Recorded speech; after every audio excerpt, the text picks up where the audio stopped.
Et du coup, t'as pu parler, Et moi, t'as pu avoir, t'as pu rechercher quelqu'un qui pourrait parler avec toi? Un étudiant? c'était hier, ça, c'est ça? Non, depuis hier, j'ai pas fait la recherche, non. Bah, c'est mieux de passer des heures et des heures à chercher un étudiant en sciences que faire des lives et, comme je t'ai dit, débattre avec des gens comme moi.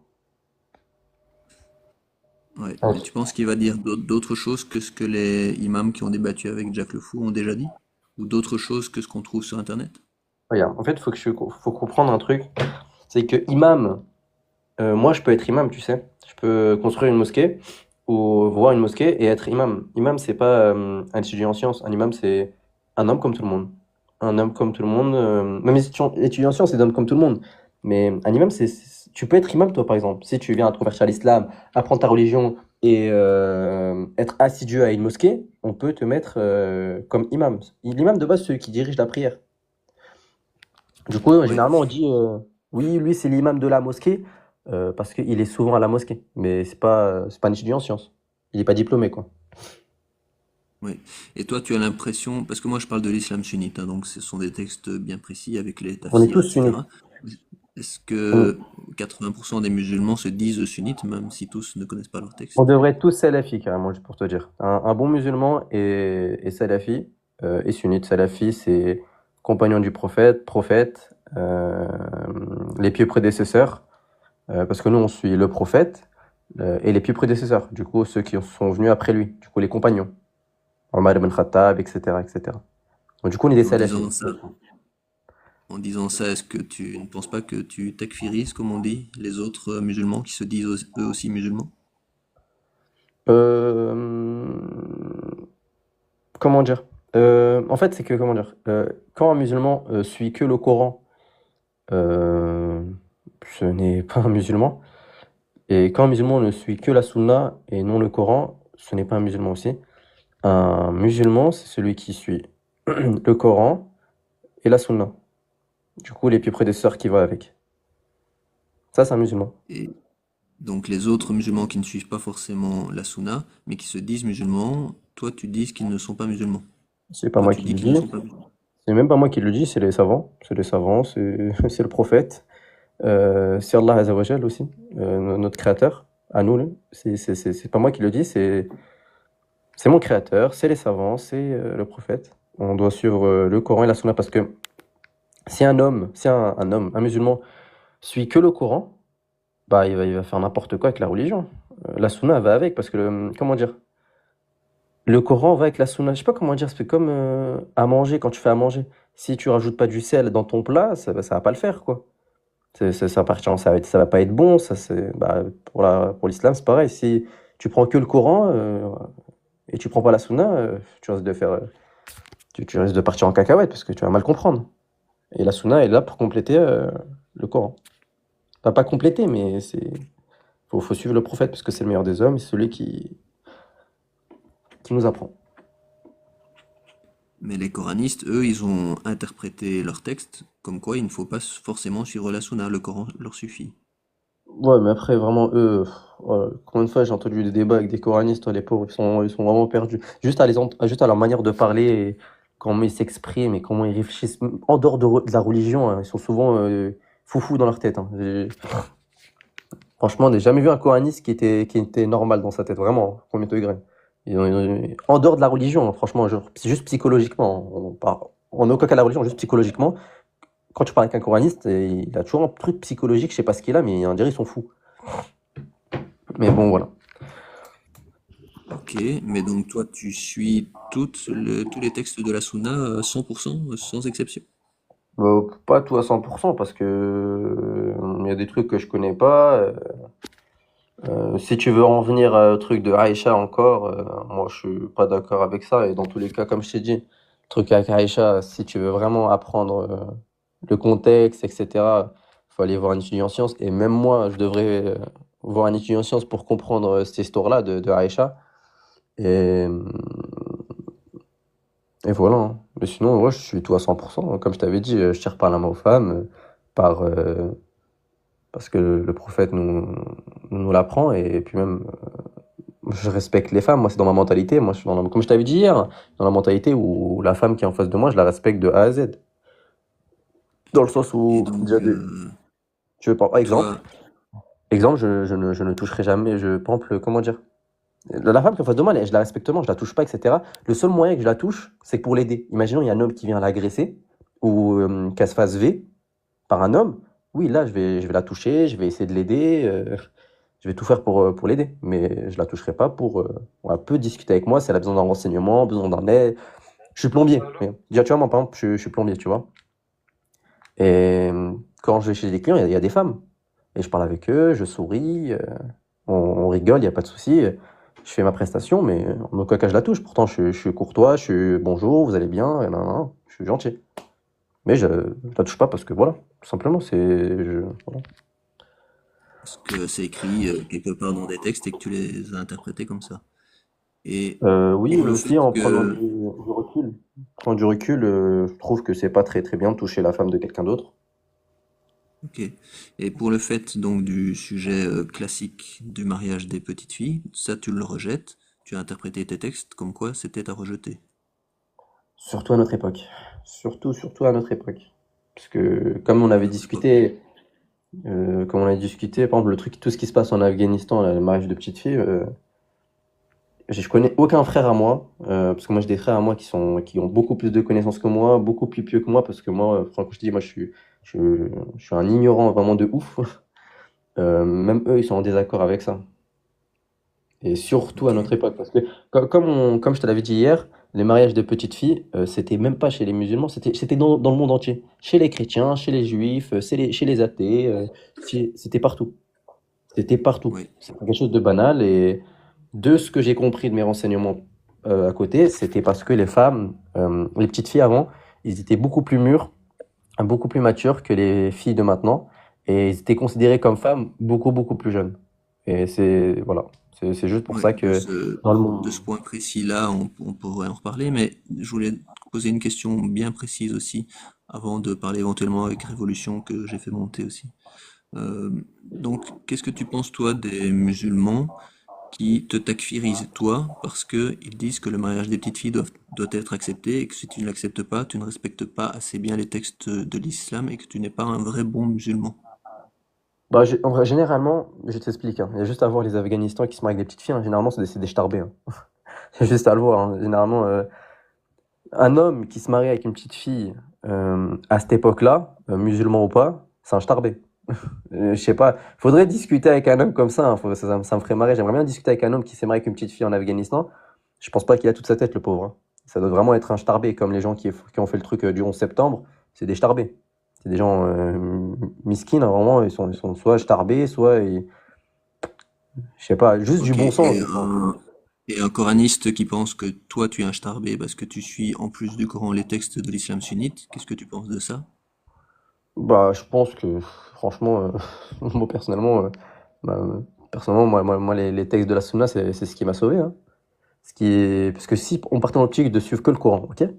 À quel moment le Coran me... Comment dire?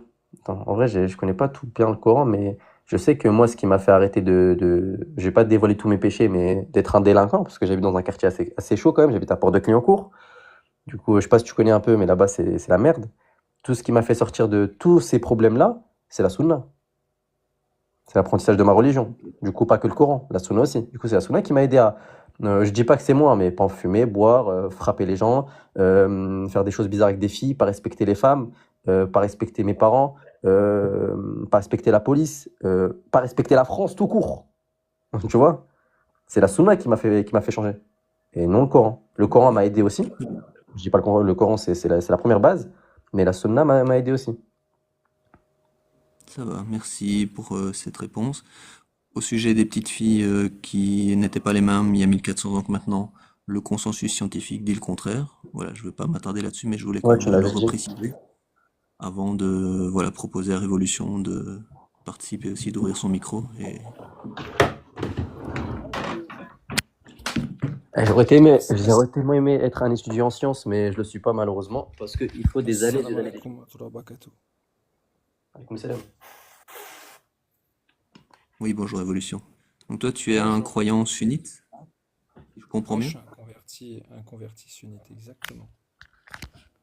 Ok, j'entends pas très fort. Je sais pas si c'est chez moi. Là, est-ce que c'est mieux? Oui, là j'entends mieux. Ok. Oui, oui, je suis musulman sunnite. Très bien, et tu voulais intervenir? Oui, c'était intéressant ce que partageait le frère et votre discussion, même si le titre ou la page peut être provocatrice. Euh, on est là pour discuter et partager. Ça fait partie aussi de la compréhension aussi de l'islam, puisque l'islam, elle nous montre une chose primordiale, c'est le bon comportement et c'est surtout la purification de l'âme. Donc l'islam a déjà à plusieurs degrés de compréhension, et selon notre cheminement et notre compréhension et notre avancée dans notre purification de notre âme, eh bien, on va avoir une compréhension qui va être plus étayée, plus aiguisée pour comprendre ce que notre Créateur nous demande à travers sa révélation et à travers ses prophètes. Ok, et qu'est-ce que tu penses de ce qui se passe dans les pays qui appliquent au moins en partie la charia, c'est-à-dire la loi islamique? Ce qui se passe pour les femmes par exemple et pour les enfants? Bah, si on regarde, ils sont dans des pays islamiques, donc en fait, ils suivent leurs lois. Mais si je regarde par exemple l'âge légal du mariage, que ce soit au Maroc, je crois que c'est 18 ans, l'Algérie, pareil pour l'Égypte et l'Arabie Saoudite. En Algérie, c'est 19 ans. Au Pakistan, c'est 16 ans. Mais ça varie selon les régions. Certaines régions ont fixé en fait à 18 ans. Ben, en Indonésie, qui est le pays là où il y a le plus de musulmans, je sais que c'est 19 ans. C'est une réforme d'ailleurs qui a été faite en 2019. En Turquie, c'est 18 ans. Euh, il y a seulement, je crois, c'est l'Iran où c'est 13 ans, à partir de 13 ans, et exception dès 9 ans sans autorisation. C'est le seul pays aujourd'hui. Mais l'Iran, euh, il faut savoir qu'il est pas sunnite, il est chiite. Voilà. Et après, on a, comment dire, certains pays, par exemple aux États-Unis, il y a pas d'âge minimal hein, fédéral. Hein. Certains États, ils autorisent dès 12 ans à se marier. Hein. Euh, comment dire, il y a en République centrafricaine, je crois que c'est 15 ans. Comment dire, au Niger, il y a pas d'âge clair non plus. Donc, donc c'est Ok, là où aussi et tout, il faut étudier aussi l'ensemble. Voilà. et donc tous ces âges, toutes ces lois que tu m'as données là, est-ce que ce sont des lois humaines ou est-ce que ça vient d'un texte religieux à la base? Bah, la problématique, c'est que, par exemple, si on vient sur l'âge d'Aïcha, si un hadith est ambigu ou on a une mauvaise compréhension, on revient toujours au Coran. Et c'est là où c'est la magie du Coran, puisque pour Aïcha, dans la sourate La Lumière, il y a la réponse dans le verset 11 au verset 26, puisque le Coran euh, est intemporel. Donc, euh, si on n'a pas en fait effectivement la compréhension, par exemple le hadith de Aïcha, comment dire, c'est simple, il peut avoir une ambiguïté par rapport à l'âge. Pourquoi? Parce que déjà, il faut savoir qu'au départ, le calcul se faisait par le calendrier unisolaire. Ensuite, tu as eu le calendrier lunaire, premièrement, même si ça décale que quelques mois, hein, pas grand-chose. Deuxièmement, par rapport à l'âge de sa sœur. Donc il y a toute une méthodologie et une compréhension à avoir. Ensuite, tu as aussi à la bataille de Wood, les enfants en dessous de 15 ans n'avaient pas le droit de participer. Elle a participé. Donc il y a plein de choses qui font que, et puis surtout, c'est qu'à cette époque-là, il n'y avait pas de carte d'identité. On donnait en fait l'âge par rapport à, comment dire, des batailles ou des choses qui se sont passées. Et là, c'est là où on voit effectivement, moi qui suis psy, d'accord, et qui étudie la psychiatrie depuis longtemps et qui étudie surtout le syndrome des peuples, le syndrome des, comment dire, des groupes. que ce soit du racisme, que ce soit comment dire, de différentes choses, bah, on voit bien que l'islam, effectivement, il nous explique des syndromes comme le syndrome de Stockholm, comme le syndrome de Jérusalem et différents d'autres syndromes en nous expliquant comment les peuples ont vécu, par exemple, à travers les histoires des Banu Israël. Les enfants d'Israël, eux, ont vécu, comment dire, le syndrome de Stockholm. C'est typique le syndrome de Stockholm. Et c'est très intéressant. Et le Coran nous explique tout simplement que quand on est sous la joute d'un bourreau, eh bien, automatiquement, même si on a très peu de liberté, on va avoir peur que ces libertés, elles se rétrécissent. Donc, on va, entre guillemets, euh, suivre comme un mouton ce qu'il dit. Toute l'histoire des Banu Israël, quand on la comprend bien, ben, on comprend qu'en fait, l'islam, quand il nous parle du libre arbitre, soit en fait, tu as un comportement de pharaon, d'accord, où tu vas plonger dans la corruption de ton âme. Et Pharaon, c'était un tueur d'enfants, un mégalomane, il avait beaucoup d'ego, il avait beaucoup d'orgueil, il avait une soif de pouvoir, il était tyrannique, il était arrogant, il était pervers, il était narcissique, il était menteur, il aimait la violence, et il se prenait pour Dieu. Et de l'autre côté, on a Moussa alayhi salam qui est humble et dévoué à son créateur, qui lui est né dans une période et il a été éduqué par les pharaons des temps modernes. Et en voyant un hébreu, sans savoir que lui il est hébreu, il intervient, il ôte la vie sans le vouloir à un contremaître égyptien et il sort, du royaume, sachant qu'il allait être condamné. Donc déjà, ça montre la grande miséricorde d'Allah Azawajal. C'est quelqu'un qui a ôté la vie d'une personne peut devenir prophète et messager.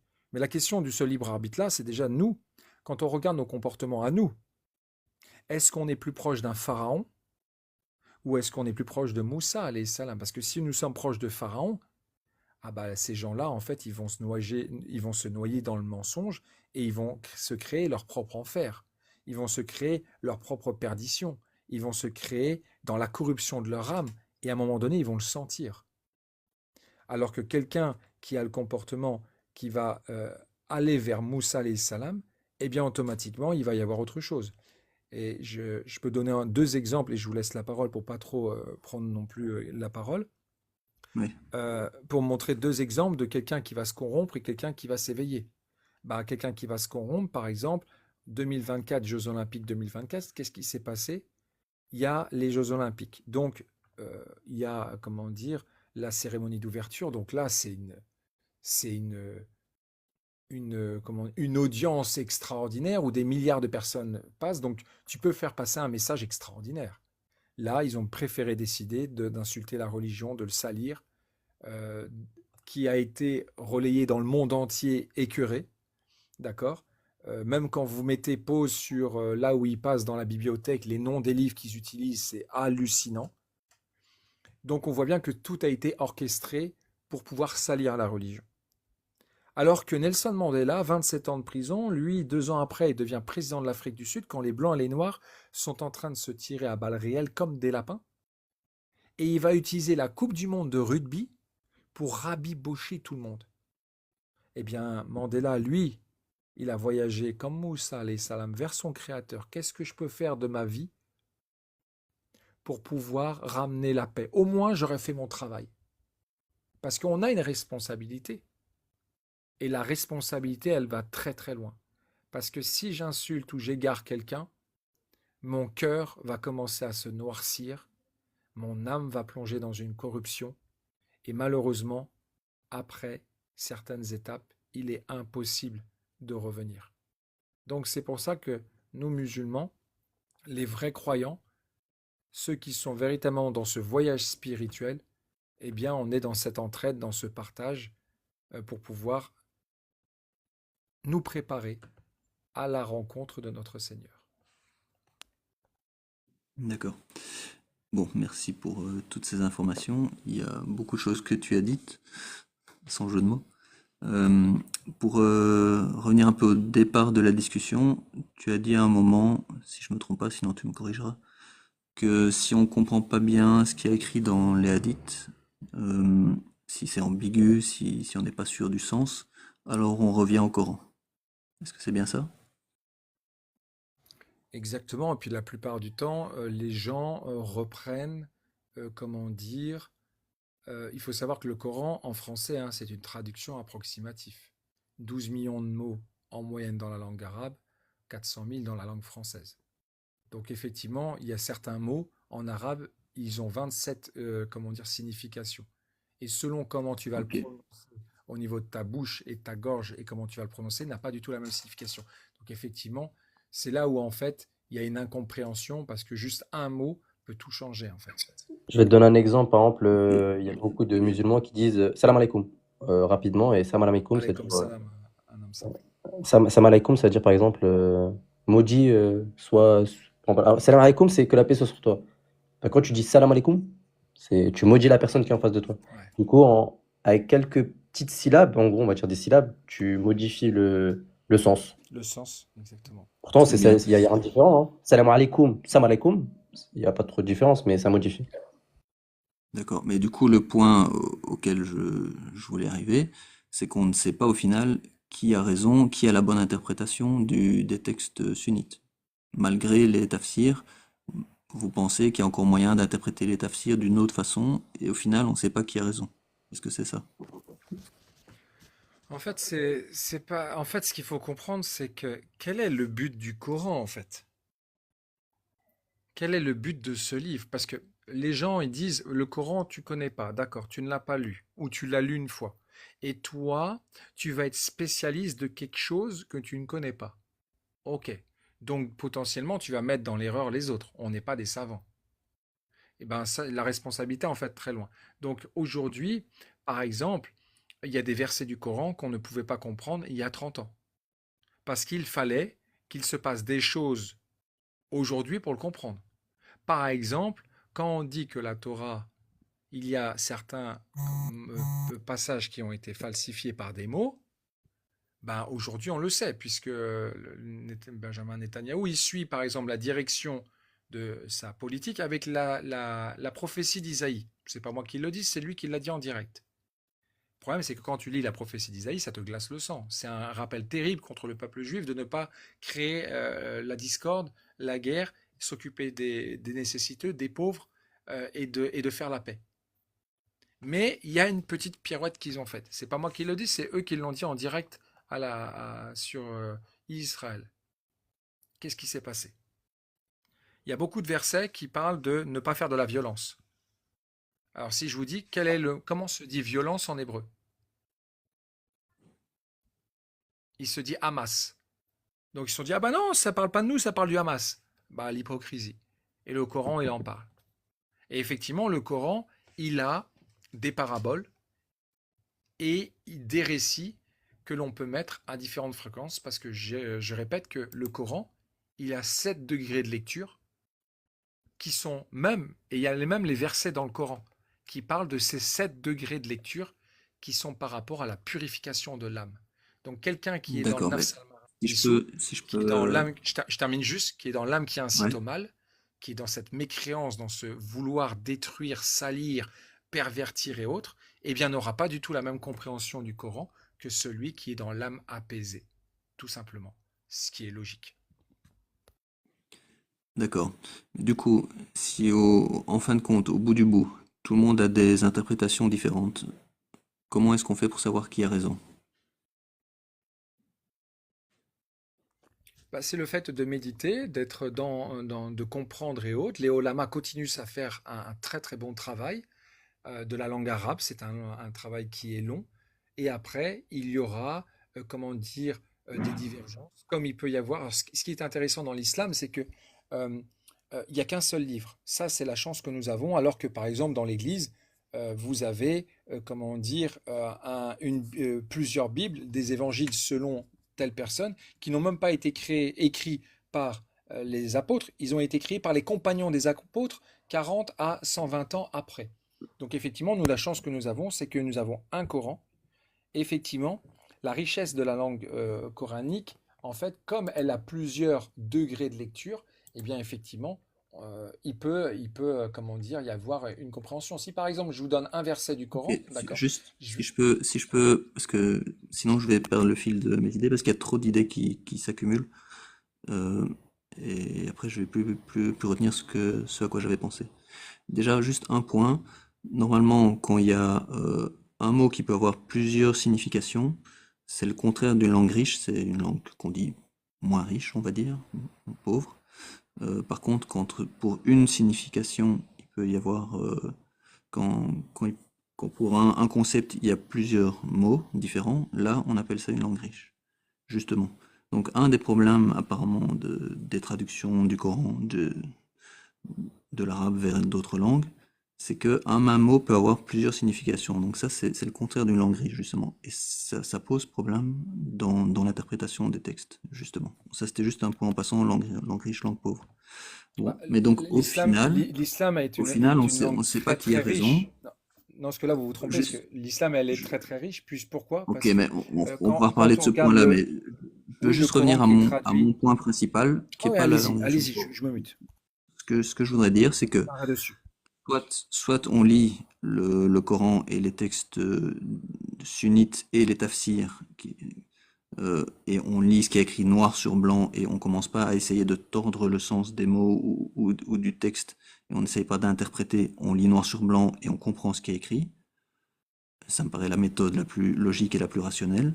Soit on essaye de commencer à interpréter, et là on peut plus jamais savoir qui a raison, qui a pas raison, puisqu'il y en a un qui va interpréter d'une manière, l'autre qui va interpréter d'une autre manière, et on peut pas dire qui a raison, puisque tout le monde peut avoir raison. Voilà, il y a plus de rationalité, il y a plus de logique. Moi, c'est ce point-là que je voulais souligner, et ça prouve, à mon sens, que tout ça, ce sont des textes qui datent d'il y a des centaines d'années et qui ne sont pas du tout d'origine divine. Ça a été écrit par des humains et c'est pour ça que dedans, on trouve, par exemple, le mariage des petites filles et que il est dit que c'est toujours autorisé en 2025 puisque pour ceux qui croient que c'est d'origine divine, le Dieu Allah a dit que c'était intemporel, sa Bon, parole. Donc pour en te répondre, 2025, aucun croyant ne peut Je dire termine juste un que le homme mariage des simple petites filles n'est pas autorisé. Le mariage des petites alors, filles est halal et il n'est pas haram, et ça, c'est un énorme problème dans les sociétés. alors, ce qui est intéressant par rapport à la langue, par exemple, si je prends le Coran en italien ou le Tasfir même de Ibn Kathir en espagnol ou en anglais, la signification, en fait, elle n'est pas la même. Par contre, la signification en arabe reste toujours la même. C'est la grande richesse des langues. Donc, effectivement, il y a des mots qui vont être différents à interpréter selon la langue d'origine. Voilà. Par exemple, je sais pas si je prends un nom Vincent, bah, tu as Vicente, Vincenzo, Vicente, ça dépendra dans certains pays, il y aura une autre signification. Par exemple, si je vous donne la sourate 25 au verset 53, qui dit A'udhu billahi bismillahirrahmanirrahim, et c'est lui qui a donné libre cours aux deux mers, l'une douce et agréable à boire, l'autre salée et amère, et il y a placé entre elles une barrière infranchissable. Qu'est-ce que vous comprenez de ce verset-là? Ben, exactement ce qui est écrit. Après, s'il y a un tafsir dessus, c'est toujours intéressant. Mais je crois, les tafsirs, c'est que pour la sunna du prophète ou c'est aussi pour le Coran? Ben, dans ce verset-là, donc vous allez comprendre que l'eau douce se mélange pas avec l'eau salée. Bon, même si c'est prouvé scientifiquement, il y en a qui disent non. Bon, bref. Ben, en tout cas, une goutte d'huile ne se mélange pas avec de l'eau, d'accord? Mais ce verset-là, il veut pas dire ça. Pourquoi en fait ce verset-là, il serait dans la sourate Al-Furqan? Ben là, en fait, il y a une parabole qui utilise l'image de deux mers, l'une douce et l'autre salée, pour illustrer la distinction entre la vérité et le mensonge et comment Allah Azawajal, il a établi des limites très claires en elles. Et la barrière infranchissable, c'est le prophète Mohammed, que la paix soit sur lui, avec sa compréhension. Ok, Donc c'est ça qui est très intéressant. je comprends ce que tu veux dire, mais on est d'accord que dans ce cas-là, quelqu'un d'autre peut faire une parabole différente et on pourra pas dire qu'il a moins raison que l'autre.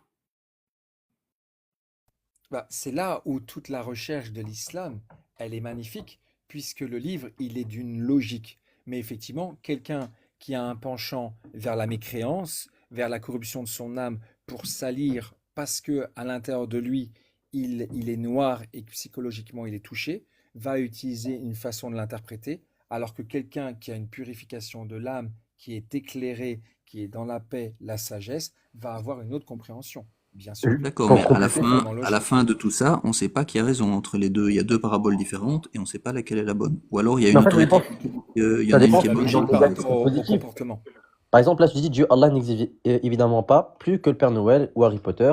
Et après, tu dis qu'en gros, l'islam, c'est mauvais. Et tu parles que du négatif. Pourquoi tu parles pas du positif de l'islam? Pourquoi tu parles par exemple des jeunes de cité comme moi qui s'en sortent grâce à l'islam? Tu cites que le négatif et non le positif. Bah, pour l'apprentissage de la religion, c'est pareil. Si tu es dans le négatif, tu vas prendre que le négatif. Tu te dis, ah, regardez, il faut tuer les mécréants. Oh, regardez, il faut faire ceci. Oh, regardez, Aïcha. Oh, regardez. Pourquoi tu dis pas tout ce que le prophète nous dit de bien ou ce que Allah nous dit de bien, comme la zakat, comme l'aumône? Pourquoi tu parles pas Oui. de Donc choses positives et que du il négatif? y a des choses positives, il y a des choses positives dans les religions. Il y a surtout la communauté, l'émulation, voilà, l'entraide. Mais globalement, dans la balance, c'est au final nocif pour les sociétés, les religions, à mon sens, à mon analyse en tout cas. Et c'est ça que je souligne. Donc, tout ce qui est bon, évidemment, c'est très bien, on le garde. Ce qui est intéressant de critiquer, de dénoncer, c'est ce qui est mauvais pour pouvoir essayer de l'améliorer. C'est dans ce Mais en but-là fait, regarde, qu'il faut faire. mais en fait, faut que tu comprennes un truc. L'islam est parfait, mais les gens ne le sont pas. Et on ne le saura jamais. C'est ça qu'il y a du mauvais. Il y aura toujours du mauvais dans ce monde. Tu crois pas Oui, que c'est dans un ce beau monde, tu vois pas la slogan, bonne. mais un Il y beau aura toujours du slogan, mais au mauvais. final, le mariage des petites filles, il est toujours autorisé, malgré ce beau slogan. Je Oh, voulais ok. juste faire une petite parenthèse parce que je vois dans le chat, je crois que c'est Malcolm, je vois quelqu'un qui Et, parle et de en- l'islamophobie. Donc j'aimerais faire une petite parenthèse sur ce terme. Donc le terme islamophobie, c'est un terme flou qui est utilisé politiquement pour silencier la critique et la dénonciation de ce qu'il y a de mauvais dans l'islam. Donc il faudrait que la personne qui dit là que l'islamophobie va être légalement punie, etc., il faudrait définir ce que veut dire l'islamophobie. Parce que moi, ce que je critique, c'est un dogme, c'est des textes, et je ne m'attaque pas aux personnes, par exemple. Or, on va me traiter d'islamophobe politiquement parce que ça va me faire fermer ma bouche sur la critique des textes eux-mêmes. Donc ça va m'empêcher de critiquer une idée, une religion, des textes, alors que c'est tout ce que je veux faire. Je veux pas critiquer de personne. Mais le terme islamophobie il va être utilisé contre moi pour ça. Donc il faut faire attention à ça. Donc en fait, réfléchissez à ce en fait, terme-là, ceux qui en parlent dans le chat là. c'est plutôt l'incitation à la haine. C'est ça, en fait, qui va être modifié dans la Constitution. C'est la notion d'incitation à la haine. Parce que nous, en islam, on ne peut pas juger une personne par rapport à ce qu'elle a dans le cœur. On sait pas, on connaît pas sa vie. Seul notre Créateur sait. Par contre, ce qui est, l'islam nous explique en profondeur, hein, vraiment, c'est de observer le comportement des gens, les mots qu'ils vont utiliser, leur rythme cardiaque, les images qu'ils vont utiliser. Et ça, l'islam, effectivement, nous a appris à, comment dire, analyser une personne qui, psychologiquement, peut être comment dire, à avoir eu une blessure qui fait que cette personne-là a été, comment dire, comment dire, dans cette perversité. Je prends l'exemple, par exemple, peut-être de quelqu'un que vous connaissez qui est Jacques Le Fou, qui a fait une interview intéressante où il parle de sa vie. Et effectivement, à l'âge de 7 ans, il disait que il n'arrêtait pas de martyriser ses élèves, les copains et les copines. Sa maîtresse en a eu marre, qu'elle était voilée, elle l'a chopé et elle lui a foutu une honte devant tous les élèves. Et effectivement, il s'est mis à pleurer. Bon, on ne sait pas s'il a eu pipi dans sa culotte, mais il s'est mis à pleurer et il a dit que ça l'avait choqué. Et potentiellement, c'est ce qui lui avait, comment dire, poussé à, comment dire, euh, juger les femmes qui ont un voile. Et c'est pour ça que la première manifestation, quand il a voulu petit à petit se séparer de la religion, la première manifestation qu'il a, comment dire, réussi à rentrer pour imposer son dogme, c'était des femmes qui manifestaient contre le port de voile. Parce que lui, il se rappelait de ce trauma-là avec cette maîtresse. Donc effectivement, l'islam explique Révolution. que Ce que les tu viens de me gens qui ont raconter des à propos traumas de psychologiques révolution, et à psychiatriques, pro... je termine juste, effectivement, ouais, rapidement. la pathologie psychologique et psychiatrique de certaines personnes sont très intéressantes à étudier pour comprendre pourquoi ils sont partis dans cette haine, puisque à force de répéter tout le temps la même chose, on comprend bien que la personne, c'est logique, ne va pas bien. Ok. Avant de donner la parole à une personne que j'ai fait monter encore là, Révolution, est-ce que ce que tu viens de me raconter sur Jack le Fou là, tu l'as entendu toi ou on te l'a raconté? Ah non, c'est une interview qui est sur Internet, qui dure 1h20. Il explique Tu l'as aussi, écouté cette comment interview? Tu l'as dire, écouté toi-même? Ah oui, oui, moi, en plus, je suis psy, donc j'étudie en fait, j'étudie les comportements racistes ou les comportements déviants et j'essaye de comprendre. Pour moi, c'est un bureau d'études. Pour Ok, moi, ces c'est juste gens-là parce que sont un moi, bureau d'études extraordinaire, ok, extraordinaire, c'était juste franchement. parce que moi, j'ai aussi écouté cette interview et j'ai pas du tout compris ce que tu as compris. Donc, c'est peut-être intéressant Ah bah, que et toi et moi, il on faut, aille il la faut. réécouter. Ah bien, complètement, avec grand plaisir, avec grand Oui. plaisir. Et donc, il explique bien ça, et il explique même ce qu'il avait aussi traumatisé, c'était le lavage des morts. Voilà. Il avait passé aussi. Il y a plein de détails, comme quoi il a aimé beaucoup Stargate, et c'est Stargate qui lui a permis, et d'ailleurs, son équipe qu'il a autour de lui, il gère toute son équipe comme, comment dire, Ok, mais les, la personne qu'il aimait bien. Voilà. Donc, les gens qui quand on a voudront l'habitude, écouter cette interview, je les invite à aller écouter l'interview et à voir exactement ce que Jacques Le Fou a dit, plutôt que de parler de lui parce qu'il est pas là. Donc, bien voilà. sûr, bien sûr. Mais en Bon, tout cas, il c'est vient très régulièrement sur mes intéressant. lives, mais là, pour l'instant, il est C'est pas tr- là. Ah bah écoute, avec grand Donc, plaisir, la on va dernière fois parler que de lui. j'ai fait un live avec lui, c'était très intéressant. On a Non, je parlé de la plaisante, hein, il vient pas rationalité. encore sur mes lives. Il faut que j'attende encore un peu. D'accord. Ouais. Et c'est très Mais intéressant. On a ok, fait un en tout live cas, sur la merci pour rationalité. tes infos. Et je lui ai montré qu'en fait, bah, il avait tous les traits de caractère d'un psychopathe non rationnel. Et là, effectivement, ça a été dur. Donc, bah, à un moment donné, Oui, l'islam va j'imagine. mettre en lumière tout simplement le trait de caractère et le comportement des gens. Et sachez que ce sera de plus en plus puissant. Et donc, mais les gens, ils vont le sentir en fait. Ils vont le sentir qu'il y a Très quelque bien. chose qui ne va pas en eux et qui vont voir qu'en fait, parce que même si là, ils ont de l'adrénaline, ils sont Ok, contents, mais ils peuvent insulter et autres, mais quand ils rentrent chez eux, ils ne vont pas bien. C'est des gens qui sont seuls, c'est des gens qui, comment dire, vont plonger en fait petit à petit.